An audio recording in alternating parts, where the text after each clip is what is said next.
Bonjour, 10e cours de culture scientifique, 5e partie. Une histoire de la révolution quantique au début du XXe siècle, qu'est-ce que la réalité? Et aujourd'hui, John Bell, Alain Aspect, conclusion.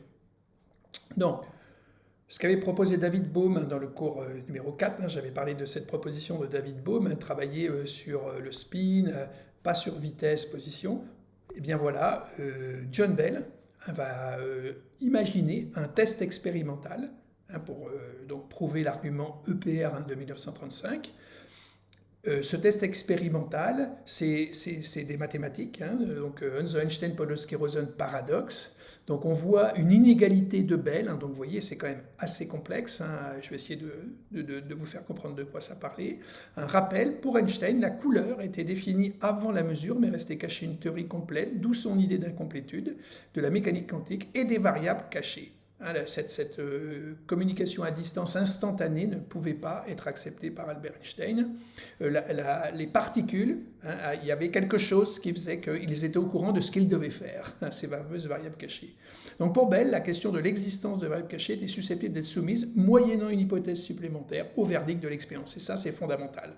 Il va proposer une expérience qui va être réalisée par Alain Aspect en 1982. On est en 1964.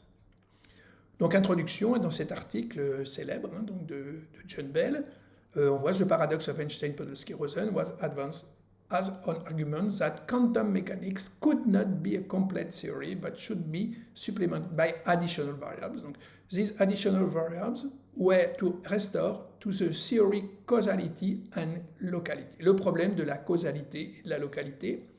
Donc, etc. It is a requirement of locality, or more precisely that the result of a measurement on one system be unaffected, the requirement of unaffected by operation on a distant system with which it has interacted in the past that creates the essential difficulty.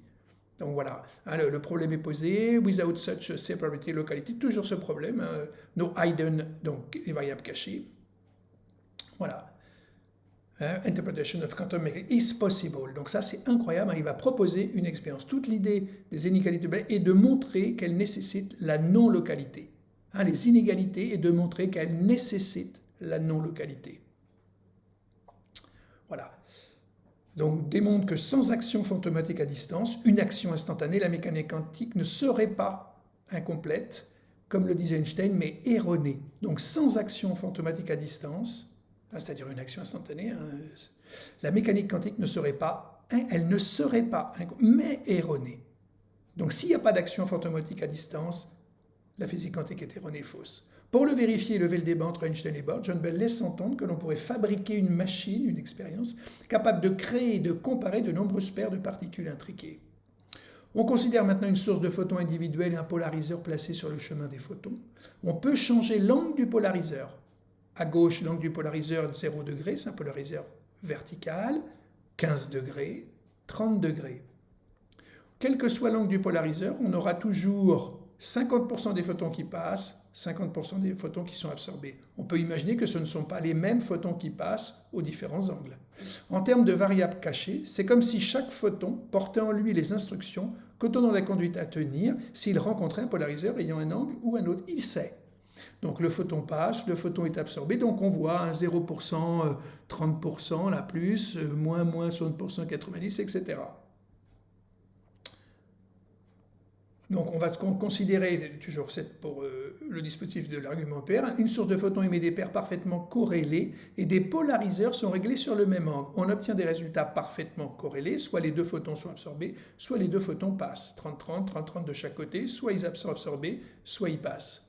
Cela suggère que les deux photons d'une paire ont la même liste d'instructions, les mêmes variables cachées. Donc à 0 degré, à 30 degrés, à 60 degrés, à 90 degrés, etc. Donc qu'est-ce qui passe ? Le photon passe, le photon est absorbé. Donc voilà. Ces instructions peuvent bien sûr varier d'une paire à une autre. Là on voit qu'à 0 maintenant, non, c'est la polarisation moins. Le photon il est absorbé à 0 degré. Le photon qui passe, c'est à 30-60. Voilà. On peut changer. Enfin, on peut imaginer que ça change le photon qui va passer. John Bell, en fonction de l'angle, propose de placer les deux polariseurs sur deux angles différents. Que se passerait-il? Alors, en fonction de l'angle du polariseur, un photon peut être absorbé et pas l'autre, là maintenant.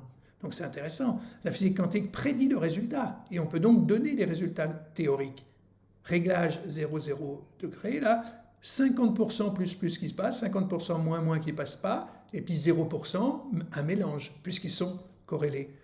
On place les deux polariseurs à 0 degré, c'est dans 50% des cas que les deux photons passent, c'est dans 50% des cas que les deux photons sont absorbés, et c'est dans 0% des cas que le premier photon est absorbé, que le deuxième passe, c'est dans 0% des cas que le premier photon passe et que le deuxième est absorbé. On s'intéresse au cas plus-moins. Le premier photon passe et le deuxième est absorbé. On met un polariseur à 0 degré et l'autre à 45 degrés. Eh bien, c'est dans 25% des cas que le premier photon passe et que le second est absorbé. Étonnant. On met un polariseur à 0 degré et l'autre à 22,5 degrés. Dessous, on met un polariseur à 22,5 et l'autre à 45. C'est dans 7% des cas que le premier photon passe et que le second est absorbé. Donc, il y a un petit film qui vous propose ce test. Remarque, en 1976, John Bell publie la forme la plus générale de l'inégalité qui s'applique aux théories qui respectent la causalité locale. On fait des mesures dans deux régions distantes de l'espace. Chaque mesure peut avoir deux valeurs, A et A' d'un côté et B, B' de l'autre. On compile les pourcentages dans un tableau. Si la nature est locale, ces pourcentages doivent satisfaire une certaine inégalité. D'accord ? John Bell démontre de façon tout à fait générale que les théories locales sont intrinsèquement limitées. Donc, le texte expérimental EPR de 1905 proposé en 1964 par John Bell, dans les années 70, c'est l'expérience des photons intriqués. On considère deux photons intriqués, leurs propriétés sont corrélées, représentées par les points d'interrogation dans la boîte. Les deux photons intriqués s'éloignent dans les directions opposées. On suppose que leur polarisation et une propriété sont corrélées, c'est-à-dire qu'après leur séparation, les photons sont de façon aléatoire, soit tous deux polarisés horizontalement, soit tous deux polarisés verticalement. On avait déjà vu ça. Si l'on mesure que le photon 1 est polarisé verticalement, le photon 2 l'est nécessairement aussi. Si l'on est alors sûr, et l'on est alors sûr, soit sans qu'il faille effectuer de mesure, que le photon 2 n'est pas polarisé horizontalement. D'une manière ou d'une autre, le second photon sait quelle polarisation adopter pour se comporter comme le premier. Les deux photons transportent-ils donc une propriété commune indépendante de toute mesure, s'interroge EPR. Et donc dans les années 70, l'expérience des photons intriqués de John Clauser, il y a une violation des inégalités de Bell, mais le résultat est mitigé. Donc l'expérience d'Aspect maintenant, toujours dans ce livre de Ortoli Faribault. La première expérience date de 1912, a été réalisée par les Américains John Clauser et Stuart Friedman. Elle a indiqué une violation de l'inégalité de Bell, comme la plupart de celles qui ont suivi. Mais ces expériences manquaient de précision. Alain Aspect propose alors en 1975 une expérience rigoureuse et irréfutable. Donc on voit John Clauser avec plusieurs collègues. Il a amélioré le théorème des inégalités, il l'a testé par une expérience avec des résultats mitigés. Un petit film. Donc, l'expérience de John Clauser, l'expérience d'Alain Aspect de 82, violation des inégalités de Bell. Les quantons utilisables sont seulement des protons ou des photons. La reproduction des paires de protons se fait dans des conditions telles que les deux protons qui s'éloignent l'un de l'autre ont, si on les mesure suivant une même orientation, des spins opposés. Pour les photons, on utilise une autre propriété, la polarisation linéaire, donc spin et polarisation, mais le principe est le même, tout comme le spin d'un proton, la polarisation pourra se voir affecter la valeur plus 1 ou moins 1. Aspect a utilisé des photons, et dans le cas de son expérience, les polarisations, donc c'est quoi le spin, c'est quoi la polarisation, donc on va en parler. Donc dans le cas de son expérience, les polarisations des deux photons qui s'éloignent sont parallèles. C'est quoi le spin? Une particule qui tourne induit autour d'elle un moment cinétique ou spin aligné sur son axe de rotation représenté par un vecteur S. Un moment cinétique pour un corps en rotation est l'analogue de la quantité de mouvement pour un corps en translation. C'est quoi la polarisation? Donc on avait déjà rencontré. Donc on voit une polarisation par exemple la verticale, bien l'onde peut être dans l'espace répartie selon différentes directions et lorsqu'elle sort du polariseur vertical, cette sinusoïde est dans le plan vertical. Donc reste à produire deux photons, ces photons jumeaux. Pour cela, Aspect injecte des atomes de calcium dans un récipient cylindrique où a été fait le vide. À l'intérieur de ce récipient jaillissent deux faisceaux laser qui cèdent de l'énergie aux atomes. Des électrons du calcium s'excitent puis se désexcitent en émettant à chaque fois deux photons. Ces photons sont émis dans tous les sens, mais dans la multitude émise, certains s'engagent dans deux tubes disposés de part et d'autre du cylindre et qui conduisent à des appareils mesurant leur polarisation. Donc comment produire les paires de photons corrélés? Donc ça c'est compliqué. On voit un détecteur, un polariseur, la source, de l'autre côté polariseur-détecteur. On place ces atomes de calcium, donc Ca40, 20 protons et 20 neutrons dans un état excité. Donc voilà où est le calcium. Maintenant, les atomes de calcium peuvent se désexciter, et à désexciter l'émission d'un photon de lumière verte. Donc on voit en électronvolt, donc l'électron change de niveau d'énergie et produit ce photon. Donc on voit la source, donc on avait... Maintenant, puis quelques nanosecondes plus tard, un deuxième photon est émis dans les longueurs d'onde du violet. Donc là, on avait émis dans les longueurs d'onde du vert, des excités et émission d'un photon de lumière verte. Dessous, c'est dans le violet. La nature du phénomène entraîne que la polarisation des photons seront toujours parfaitement corrélées. Donc maintenant, on continue. Dans la version la plus simple, ces appareils ne peuvent que laisser passer le photon, d'où un résultat plus 1, ou l'arrêter, d'où un résultat moins 1. Une version plus raffinée expédie le photon incident, soit dans une direction, soit dans une autre, d'où là aussi un résultat plus 1 ou moins 1. L'appareil mesurant la polarisation du photon 1 en raccourci, nous dirons l'appareil 1, peut avoir l'une des deux orientations et A'. Le résultat de la mesure sera appelé petit a pour l'orientation grand A, petit A' pour l'orientation grand A'. On aura A égale plus 1 ou A égale moins 1, et A' égale plus 1 ou A' égale moins 1. De même, l'appareil peut avoir deux orientations, B et B', et les résultats des mesures seront appelés B et B'. Donc on revoit cette expérience avec le polariseur à gauche 0 degré ou 45 degrés, à droite 22,5 ou 67,5. On place les polariseurs dans deux configurations différentes qui provoquent les plus grandes violations des inégalités de Bell. Donc il y a donc 4 expériences successives. Supposons maintenant que l'on puisse, donc on voit les A, B, on voit les orientations, il y a 4 types d'orientation possibles, AB, AB', A'B, A'B'. Supposons maintenant qu'on puisse réaliser un appareillage à plusieurs orientations permettant de mesurer simultanément A et A', B, B', et considérer l'expression mathématique A fois B moins A fois B', plus A' fois B, plus A' fois B'. Pourquoi cette expression? Pourquoi pas? Je ne sais pas.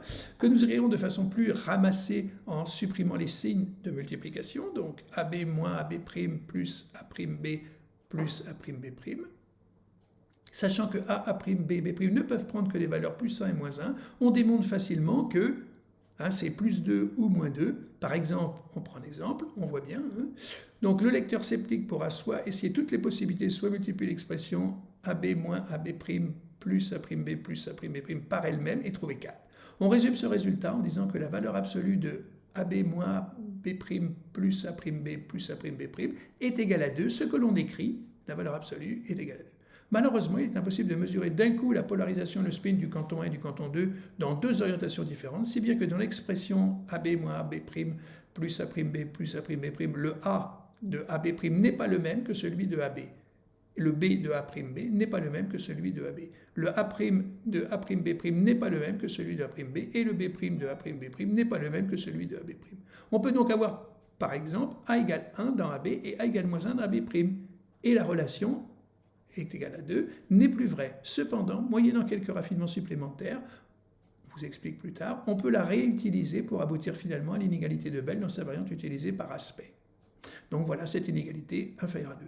Dans cette expression, E de AB désigne la valeur moyenne de AB, c'est-à-dire la somme de tous les produits des mesures instantanées simultanées dans l'orientation A et l'orientation B, divisé par le nombre de ces mesures. C'est cette formule qu'a testée un ASB. En 1981, lui et son équipe ont trouvé la plus forte violation jamais observée de l'inégalité de Bell, donc égale 2,7. La physique quantique gagnait face à la physique classique. Donc un petit film sur l'expérience des photons indiqués de Alain Aspect. Donc la preuve de la réalité paradoxale du monde quantique, l'action fantomatique à distance Dixit-Einstein, ce qu'avait dit Einstein en se moquant de la physique quantique, est observée. Petit film. Donc dans cette expression BDO-là, on avait lu tout ça donc on était cependant, Aspect s'était posé une autre question. L'inégalité de Bell dépend en effet d'un postulat apparemment raisonnable que nous avons écrit dans l'appendice sous la forme « Il n'y a aucune raison pour que le fonctionnement de la source de Canton dépende de l'orientation des appareils de mesure 1 et 2. Aucune des forces d'interaction actuellement connues n'expliquerait une telle dépendance. Si ce postulat n'est pas vérifié, la démonstration que nous donnons n'est plus valable et l'inégalité de Bell peut être violée sans que cela implique l'existence d'un mystérieux lien télépathique entre cantons. C'est précisément ce que l'a inspiré en 82. Il a interposé sur le trajet des photons un dispositif de changement de direction extrêmement rapide, capable d'envoyer le photon 1 sur un appareil dans l'orientation A ou sur un appareil dans l'orientation A', et le photon 2 sur un appareil dans l'orientation B ou sur un appareil dans l'orientation B'. La direction imposée au photon changeait 100 millions de fois par seconde. La distance de chaque appareil de mesure à la source était de 6,5 mètres. Le temps mis par un photon pour aller de la source à l'appareil de mesure était donc en secondes 6,5 divisé par 300 millions, la lumière parcourt 300 millions de mètres par seconde, soit environ 2 fois le temps mis par le dispositif de changement de direction pour passer d'une direction à une autre. Ainsi était brisé le lien éventuel entre les appareils de mesure et la source. Les résultats obtenus au cours de l'été 82, là encore, l'inégalité Bell est violée et les prédictions de la physique quantique sont vérifiées. Voilà l'expérience qui a eu lieu.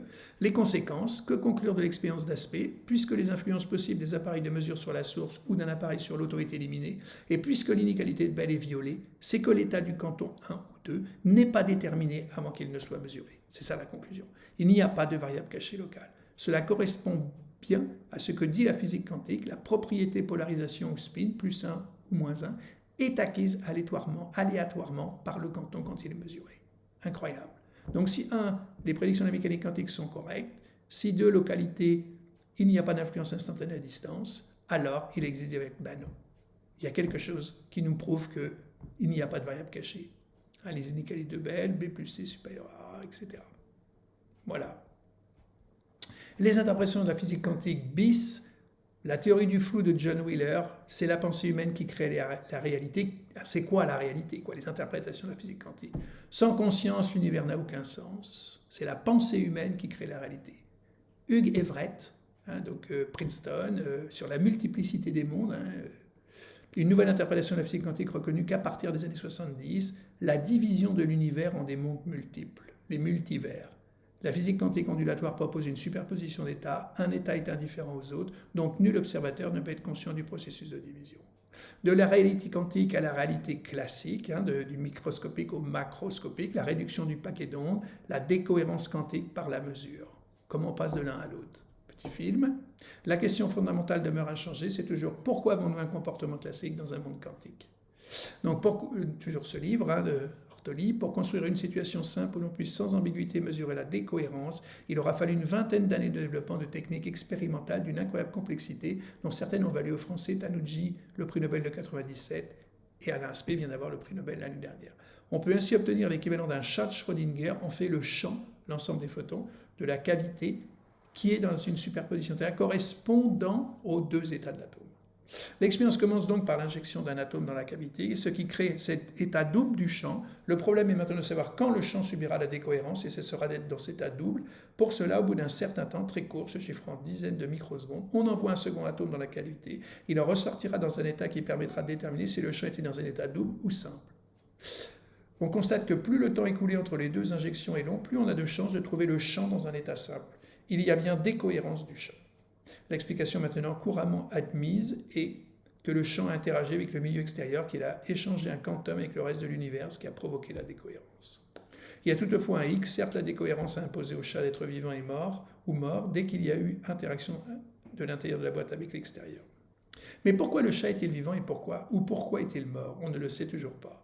On peut, comme Roland Omnes, invoquer un principe d'unicité et dire que puisqu'il n'y a qu'une réalité empirique, il n'y a qu'un chat vivant ou mort.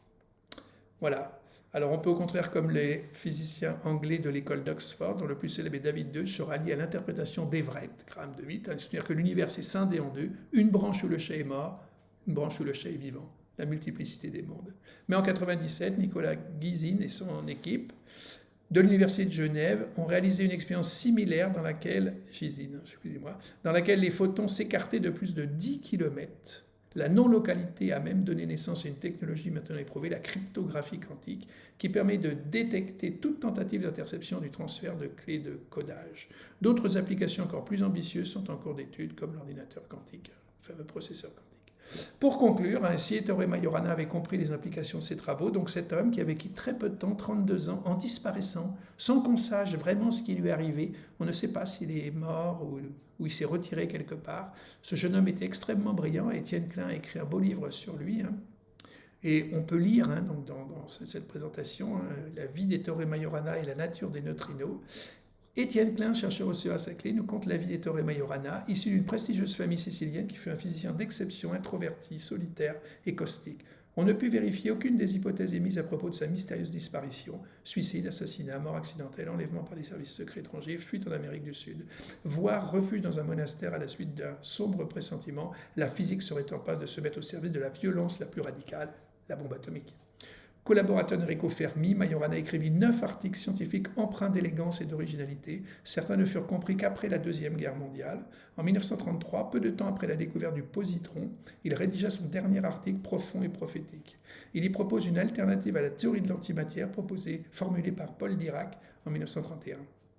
Cette théorie symétrique de l'électron et du positron, selon laquelle chaque fermion neutre serait confondu avec son antiparticule, pourrait s'appliquer aux particules fascinantes que sont les neutrinos, ainsi qu'à des particules prédites par les extensions supersymétriques des modèles standards encore à découvrir. Donc il a fait des articles incroyables, mais il a disparu. Donc voilà le livre, En cherchant Majorana, où il y a des passages aussi dans Il était cette fois la révolution d'Étienne Klein, sur Ettore et Majorana. À sa disparition, Enrico Fermi a dit de lui « Il y a dans le monde plusieurs catégories de scientifiques, ceux de second ou troisième plan, qui font de leur mieux, mais ne vont jamais très loin. Il y a aussi ceux de premier plan, qui font des découvertes importantes, fondamentales pour le développement de la science. Mais il y a enfin les génies comme Galilée et Newton. Ettore était l'un d'entre eux. Majorana avait quelque chose que personne d'autre au monde n'avait. Malheureusement, il manquait d'une qualité généralement répandue, le bon sens. » La vision artistique de ce qu'est la réalité, ce Magritte qui nous a dit « Mais qu'est-ce que c'est que la réalité ?» à travers ces tableaux. Beaucoup de livres sur la physique quantique, il y a une bibliographie que j'ai mis en ligne, énormément de livres. Des BD, il y a sur Feynman, on voit la photo d'Alan Turing, le monde quantique, les rêveurs lunaires, il y a Heisenberg dans Les rêveurs lunaires de Cédric Villani. Eh bien je vous remercie, au revoir.